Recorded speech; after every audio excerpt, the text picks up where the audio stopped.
When it comes to gaming, I'm personally a lot more likely to pick up an indie title than a AAA title. My favorite kind of games are things like Hades and Dead Cells, and even stuff like Hollow Knight that my subscribers got me into so I could make some videos around it. So when I was trying to come up with a new Mortal Kombat focused episode, since lots of people seem to like those and I haven't done one in a while, I thought it could be kind of fun to take some famous indie game characters and try to rewrite them into the world of Mortal Kombat. See how their designs and lore would change in that setting. So, that's what we're getting into today. Let's get into it, shall we? Let's go. Hit like if you want, subscribe if you feel like, but either way, enjoy the show. On the island realm of Arnyek, there has long lived a violent and cannibalistic society of insect-like humanoids called the Kytinn. This hive mind species has bred many vicious warriors over the centuries who revel in getting their claws bloodied in combat. But, with so many powerful fighters, came overconfidence in their strength. The Kytinn eventually tried to expand their empire to Outworld, the Darklands controlled by the powerful tyrant, Shao Kahn. His forces proved too much for the Kytinn, and he slaughtered all the invaders and publicly executed their queen to send a message to them and any who would think to try and take his land from him again. The death of the queen was a particularly hard blow for the princess of the Kytinn, a unique member of the species called Hornet. Unlike most of her species, she had a blade that sprung from her forearm attached to a fine biological thread that she could use to lash at foes from afar before recalling her weapon to her. In the midst of planning her own assassination of Shao Kahn, he came to Arnyek and began slaughtering even more of her people. Hornet got word of this a while after it had already started, and when she arrived on the scene, in hiding, waiting for a moment to strike, another Kytinn was actually managing to hold her own against Shao Kahn, a warrior named Devora. Before Hornet could jump into battle and help her though, Shao stopped his assault and professed admiration for Devora's fighting skills, and offered her a place among his forces, and in return, he'd let her people be. To Hornet's great anger, Devora accepted. Hornet was obviously pleased to see her people saved, but hated the idea of one of her own working for the enemy, and still longed to see Kahn slain. She soon after snuck into Outworld to speak with Devora. Her hope was to scheme with Devora to betray Shao Kahn. It was an idea Devora had already thought of though, and she wanted to go about it a different way. There and then, Devora tried to kill Hornet. Devora not only planned to create a new Kytinn hive in Outworld under Shao Kahn's nose, but she wanted to use that army to become the true queen of the Kytinn and of all of Outworld. But she couldn't do that with Hornet set to take on the role of queen of their people. Hornet was unable to slay Devora and eventually fled the battle. But with Devora's new influence in Shao Kahn's ranks, she was able to hire assassins of her own kind to go after Hornet. And so Hornet went into hiding in her own kingdom, plotting and training in the depths of the deepest nests of Arnyek. All that while she was preparing herself to slay not only Shao Kahn, but Devora as well, so that she could properly take on the role of queen of her people, unchallenged, and then lead the Kytinn on a successful overthrow of Outworld. And after a few years, when Hornet started to feel she was ready to take on this task, she found a perfect opportunity to test her own might, by entering and competing in the inter-realm battle tournament, Mortal Kombat.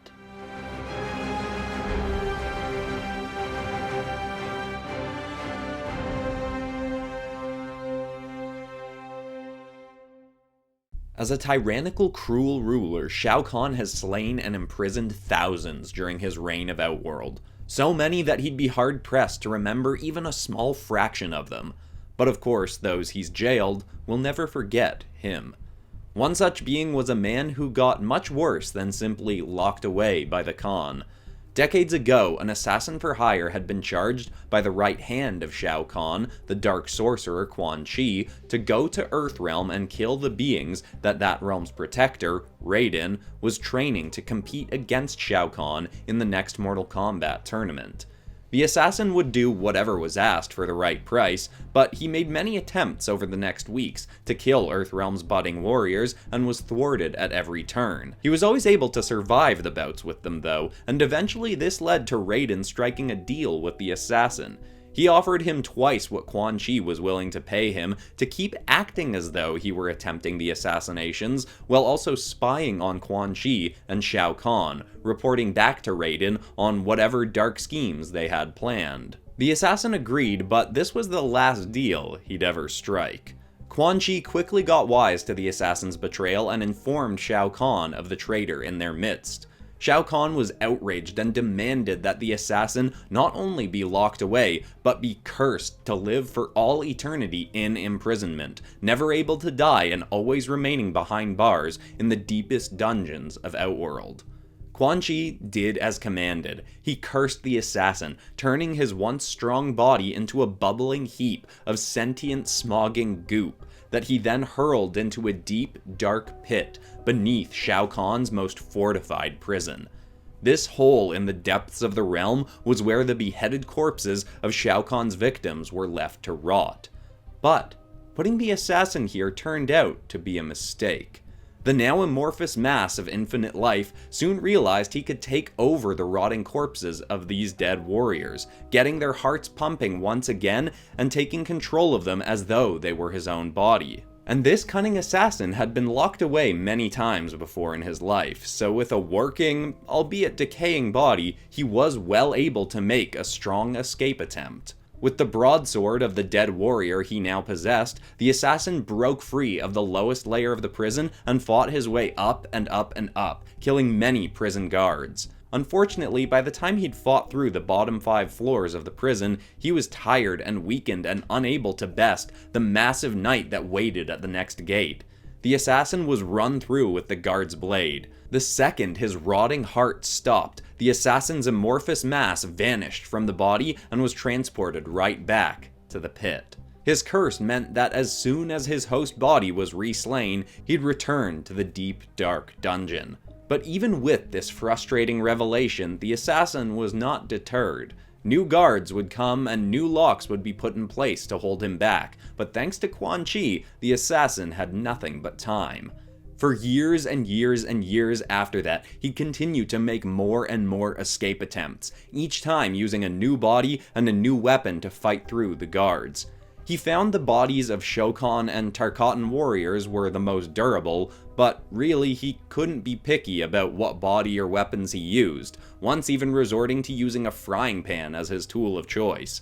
Each time he'd escape, he'd get farther and farther out of the fortress, but eventually there was always something that would end his flight. Every time he was slain though, he only got more determined. No matter how many times he was bested, he'd keep going and going, certain that one day he'd get free from the prison, make it through to Shao Kahn's castle, and finally slay the Dark Ruler and force Quan Chi to reverse his curse.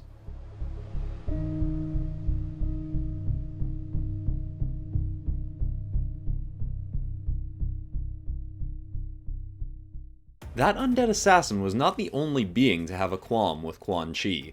In fact, many beings from across many realms had sought vengeance against the sorcerer, but few had the gall to blatantly try and steal from him. Nadia Fortune was a notorious thief in a group from Earthrealm called the Fishbone Gang. They didn't have quite the reputation of a group like Kano's Black Dragon Clan, but they were quite adept at thievery. They'd only attempted a few heists off of Earthrealm, but even still, Nadia had set her sights on what she believed to be one of the greatest scores in the history of heists, robbing the gems of Shao Kahn's right-hand sorcerer in Outworld. They'd heard tell that Quan Chi had many amulets and items that could grant people incredible abilities, that they could likely sell for millions apiece. And so the group schemed and eventually made their play, sneaking into the fortress of Shao Kahn and the quarters of Quan Chi at a time when they believed he would be off-world. But they overstepped and miscalculated.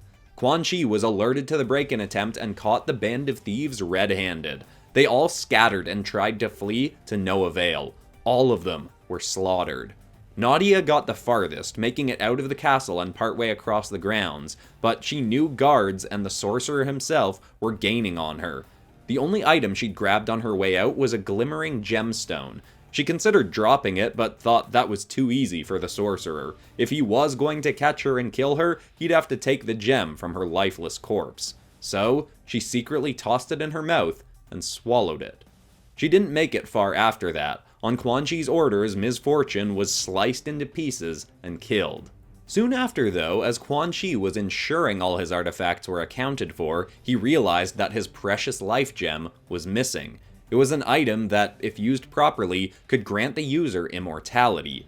He was desperate to have it back, so he revived all the Fishbone gang members as Revenants, undead slaves to Quan Chi, to tell him what they'd done with the item.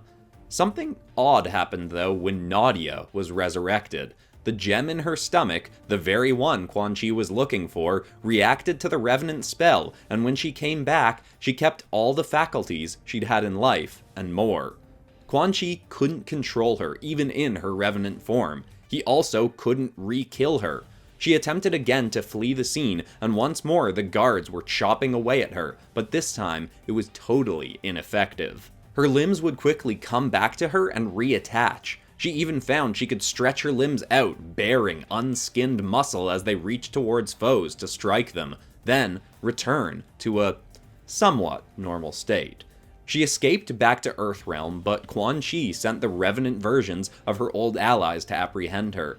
It hurt her heart to fight off her old friends, and that made her despise Quan Chi all the more. So, after she defeated the Revenants, she decided to use her new immortal abilities to do whatever it took to kill Quan Chi and any who aligned themselves with him.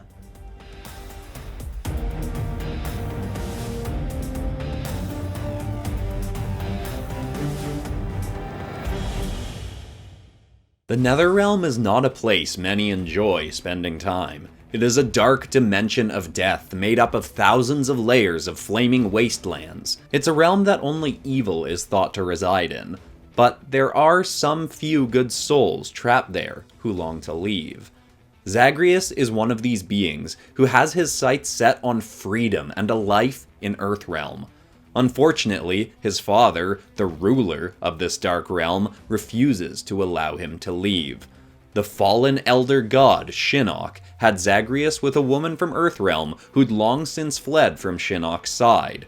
He hadn't cared that much about her leaving, though, as he'd mainly wanted a son to work alongside him in bringing chaos upon the realms, which made Zagreus all that much more of a disappointment to Shinnok. Zagreus had gotten his mother's heart. He had no interest in tormenting mortals, and instead wanted to live among them. The fact that Shinnok wanted to kill or enslave them made Zagreus very resentful towards his father. No matter how much Shinnok tried to push his beliefs and hatred onto Zagreus, it just wouldn't stick, and in fact made the boy that much more determined to be a force for good in the realms. For quite some time now, Zagreus has been attempting his escapes, but every time Shinnok has ensured that there were beings and creatures of the Netherrealm in his way. If his son isn't willing to work with him, he'll at least ensure the boy can't escape to work against him. But luckily Zagreus has had some allies in his escape attempts. While he himself has to reach a certain place in the Netherrealm to actually escape, he has managed to send out messages to other elder gods asking for help.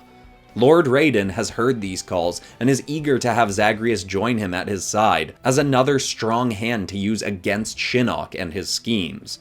Raiden has managed to send Zagreus many weapons and enchantments to help him in his escape attempts, and has even spread word to other elder gods willing to do the same. Now it almost stands as a sort of sport to the elder gods to check in on Zagreus and see how far he's made it out of the Netherrealm before being pushed back by his father's forces. But someday he will make it out. His determination will pay off, and he will align himself with the forces of Earthrealm to face off against Shinnok and to be ready anytime Earth needs a powerful warrior to defend them in the next tournament of Mortal Kombat.